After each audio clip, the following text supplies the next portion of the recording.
basically what I'm talking about now, this is mundane astrology, and particularly with the idea of how the world can come back together, rather appropriate when you look at what's going on in the news at the moment, very much today. So I'm going to look at the astro-cycle foundation underlying the tearing apart of relationships between and within societies and nations for the last 20 years. Then particularly look at the Piscean ruling planets Jupiter and Neptune coming together in April this year. Is this a restart of our emotional understanding, leading to better relationships with each other? And then look at the reality of the Saturn transit, and probably move on a little bit as well from there to see whether this is going to be a mature Aquarius humanitarian energy or not, and explore the dangers and better possibilities. So I want to take your minds back to start with to the millennium, and I put this lovely purple 2000 there, and think about how you felt. Try and take your mind back. We won't do a formal meditation on this, but try and take your mind back. Take away all the last 22 years, everything that's happened in the last 22 years, and put yourself in the mind. Where were you when we moved into the new millennium, be it the beginning of 2000, ideally, although a lot of people argue it's at the end of 2000, but the bottom line is, how did you feel then, and how did it seem that the world was going to be like? And of course, I've just put up here the outer planets, and to particularly emphasize that you had Pluto and Chiron in Sagittarius, and you had Neptune and Uranus for a long time have been in Aquarius, and we're going to continue to be in Aquarius for a while. And then Uranus was going to move into Pisces, but Neptune would stay behind, and then there'd be a mutual reception. So we're right in the middle of a major sort of transformation of technological brilliance and understanding and potential humanitarian idealism and so on. And it all seemed quite positive. There's always issues in the world, but it seemed, compared to today, quite positive. And of course, the issue was that Jupiter and Saturn were coming up to a conjunction as the millennium started, and that was going to square the Uranus-Neptune energy, as well as many other energies, as we shall see. And there's a number of crises happened fairly soon. Within a few months, we had the dot-com collapse. You'll know that. It showed that while the internet offered amazing new ways of doing business, it was still subject to traditional economic restraints. For a while, people didn't really believe it. I remember this lovely Simpsons edition where Homer goes to this place where they're printing share certificates like toilet paper. You just keep on getting them. And it was a bit like that in the late 90s. But then the reality kicked in.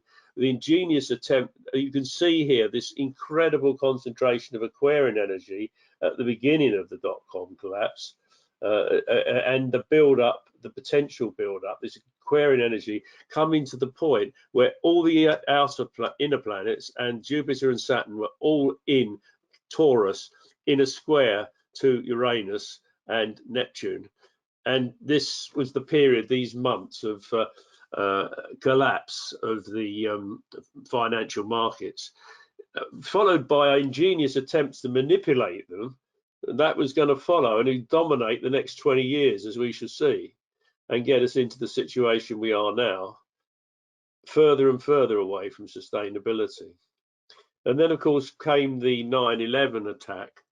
And this is the first substantial attack on its soil, jolted the US into facing a common vulnerability with other countries. And I always felt that the revenge motivated response was destined to destabilize the Middle East and much of Asia. A lot of people felt that at the time, other people didn't, and we now know what happened.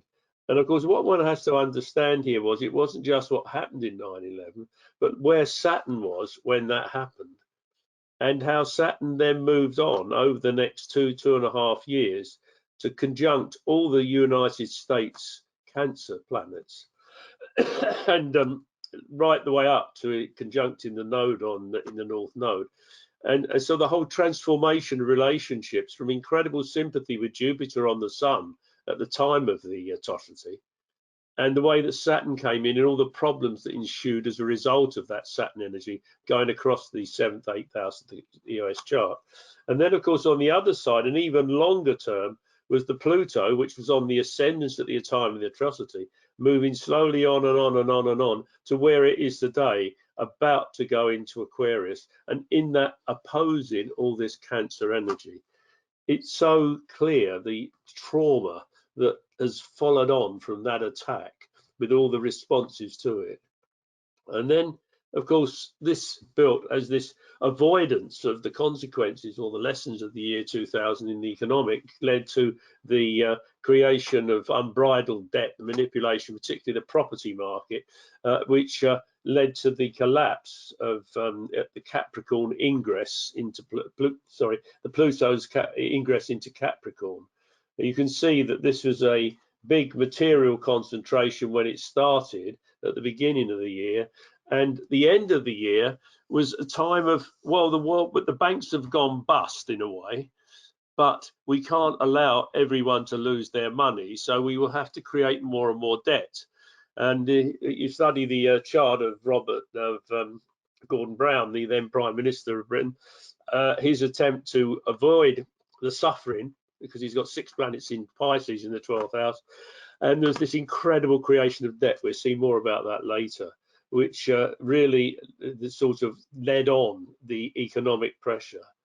So the next big factor of the first decade of the 21st century was the Jupiter-Pluto degree, multiple aspects. I'm just going to rush through this, but you can see that this has always been, when there's been a 90-degree separation between Uranus and Pluto, there's always been major changes. You can see what I'm putting there. I mean, you can see there in the 1930s, it came just as we got the low points of the Dow, the election of Truman, the New Deal, Hitler coming to power, Stalin's death camps. These are all a part of that period.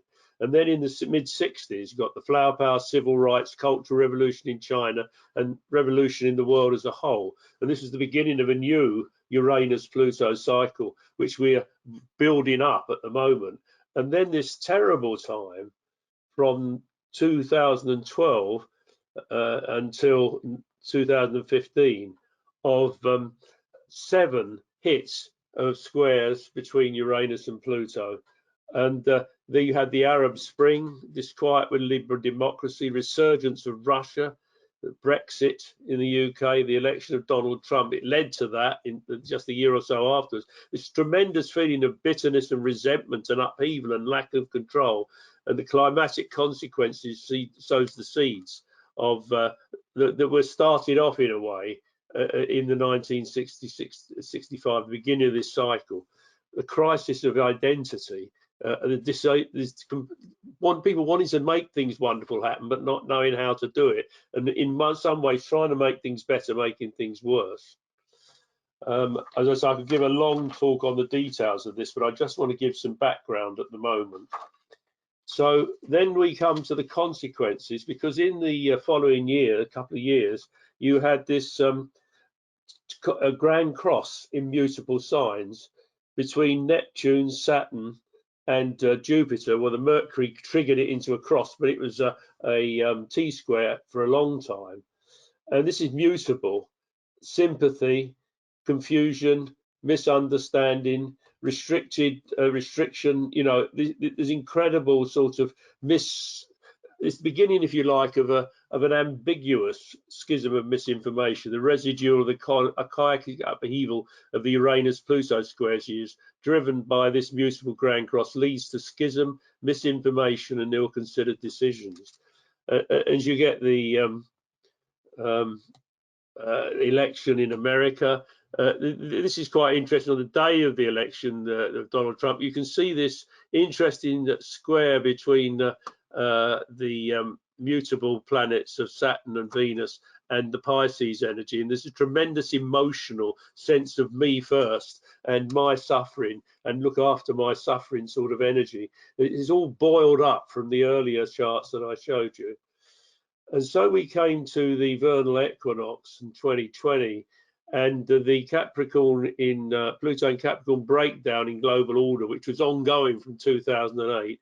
And it comes to a sort of apex with the COVID, and one was looking forward to this over that 20 years, thinking this is going to be a major economic disaster because there's so much earth energy. You notice all the earth energy there, and in fact what was happening was it's not just a normal economic collapse, but in fact a incredible pushing the world into further and further debt because of the advent of the COVID crisis, which we're still desperately trying to recover from. And here's the vernal equinox, and you can see how crucial it was. You had Mars conjuncting Jupiter on that day, and a couple of days later conjuncting Pluto as well, and then Saturn. It's tremendous sort of feeling of forceful confrontation with reality and structural necessity.